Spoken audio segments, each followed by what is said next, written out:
When one of Sarah Gray's unborn twins was diagnosed with a terminal illness, she made a very tough decision that would turn her personal tragedy into an extraordinary gift when she decided to donate her son's organs to medical research. And that decision also sent Sarah on a journey of her own, which she shares in her new memoir out today called A Life Everlasting. Sarah is here today along with Jennifer Payton, who played a role in this amazing story. Good morning, ladies. Good morning. Thanks for joining us today. Congratulations on the book released today. It is an amazing story through your very personal journey. Kind of in a nutshell, kind of tell us the story. Sure. Well, I was pregnant with twins, identical twins. One of them unfortunately had a fatal birth defect, and he died shortly after being born. I wanted to donate his body to either transplant or research. It turned out he was too small for transplant, so his organs, his liver, his eyes, and his cord blood went for medical research. A few years after he died, I was curious, and I wanted to know what was the impact of these donations, and was it even worthwhile to donate? And I was able to visit all the facilities that received his donations, meet the researchers, meet the professionals who were involved, and I learned that it really was worthwhile. And the book is sort of to help people understand, what does it mean when you donate a body to research? And that's kind of where Jennifer comes into the story. She's one of the people that you met as you kind of tracked where your son's donations went. How did that come about? Sure. Well, I was driving through Richmond on my way to a different business meeting, and I pulled over to Old Dominion Eye Foundation just to, I had set this up in advance to meet the staff there. What happened was my son's eyes were recovered in Washington, D.C.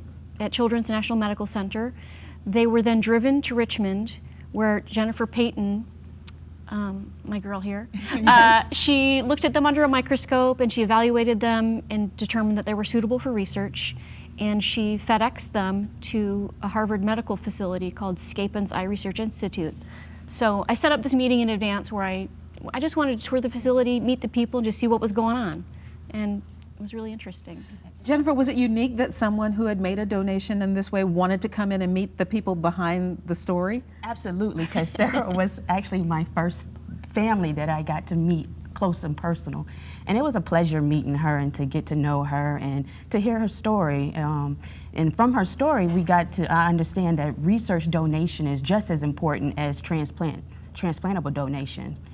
As a researcher, can you kind of tell us what a difference making a donation like this makes?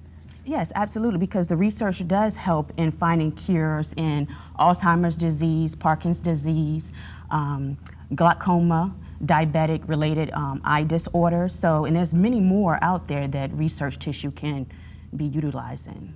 And Sarah, your son Thomas really has made a difference, hasn't he? You found that out by going to each of these research centers and probably being the first family that they met. Most in of the each time, case. yeah. They were a little surprised. Yeah. Talk about the difference that your decision, your and your husband's decision to make this donation of your son Thomas's organs and his body to medical research made and is making still. After Thomas died, there's a lot of grieving. Just, when any loved one dies, there's a lot of grieving, and it helped the grief process as I met these people. The way I see it, we sort of, we hit rock bottom when our son died, but this journey sort of helped me climb my way up. And it was really inspiring to meet these people who, the research that they're doing, they're helping people they may never meet. And it's just really exciting to know that there are people like that out there. It gave me a really great feeling just about the world that we live in. And it kind of influenced your career choice that you made down the line. Talk about that. Sure. Well, 3 years after Thomas died, I was in graduate school at American, and the professor said, write down your dream job and turn it in, and this is going to help you do your thesis.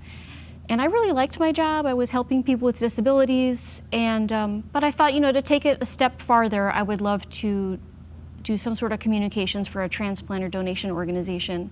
And a few weeks later, a job opening came available at the American Association of Tissue Banks, and I applied, and I got the job. So I've been there ever since, and it's been great. And as we mentioned, the book comes out today, and we read your story of you and your husband and the journey that you took.